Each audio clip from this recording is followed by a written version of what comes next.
చివరికి నన్ను జైల్లో పెట్టిరు. జైల్లో పెట్టినా కూడా నన్ను వదలలే. నన్ను బాగా దోమలున్న రూమ్లో పెట్టిరు. నాకు మంచినీళ్ళు చక్కగా ఇయ్యలే, భోజనం చక్కగా ఇయ్యలే.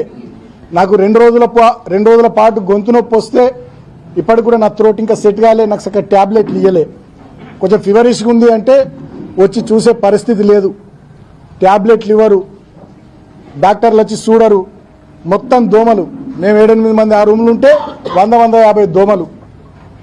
అంటే కావాలని చెప్పి మాకు రిస్ట్రిక్షన్స్, నువ్వు గిన్నెనే తిరగాలి, ఇగో గిదే బ్యారకు, బయటకు పోవద్దు, న్యూస్ పేపర్లు ఇయ్యరు, పుస్తకాలు తెప్పించుకుంటామంటే దానికి కోర్టు నుంచి పర్మిషన్ కావాలంటారు.